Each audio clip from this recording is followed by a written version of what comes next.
I want to start by asking you about your general reactions and thoughts to the debate tonight. I think that President Trump accomplished what he came here to do. He came here to bring voice to the American people who've been struggling and suffering under the consequences of the Biden-Harris administration over these last almost 4 years.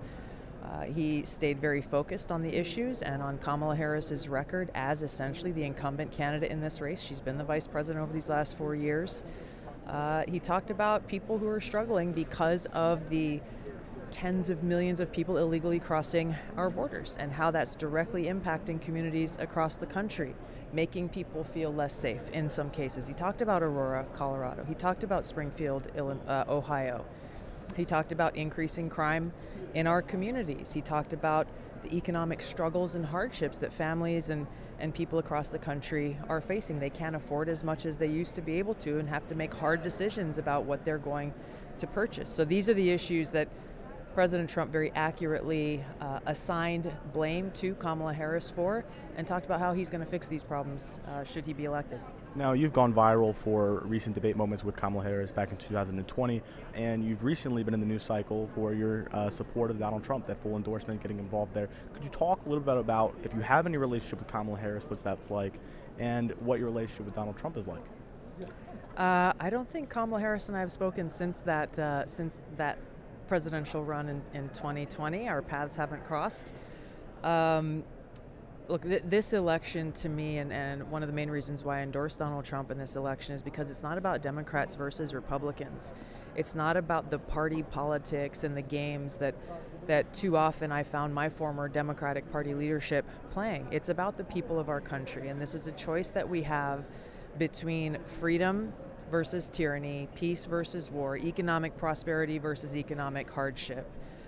That's the question that's before the American people today. And to me, in this election, there's really only one choice of a person who stands on the side of freedom, peace, and prosperity, and Donald Trump is our best hope to get back on that track in this election.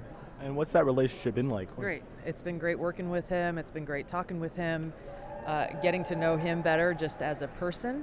And getting to know more about his heart and why he's doing this. Why is he enduring all these attacks from the media? Why is he enduring all this weaponization of law enforcement against him? If he were not running for president, I think everybody can agree none of this would be happening to him. He's taken an economic loss and enduring attacks coming from all sides. It's because he cares about the country and he cares about the American people. And my last question before I let you go, you just mentioned about Donald Trump coming and talking to the media despite being scrutinized very heavily, and I know that a lot of Republicans have called out Kamala Harris for not quite doing so. Could you give a little bit of a comment on that? Again, Donald Trump is not a politician. He is a real person, and he is unafraid to take on challenging questions or put himself into situations where he's going to have to deal with an adversarial media.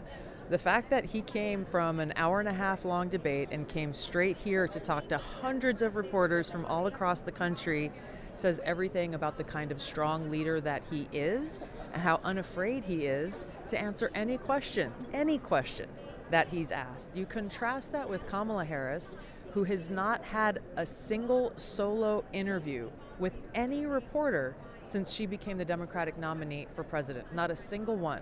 So my question for her is, what is she afraid of? And why is she hiding herself from the American people? That's who is truly at offense here. This is a slap in the face to the American people that she refuses to engage with the media, answer questions, and put herself out there so the American people can see who she really is.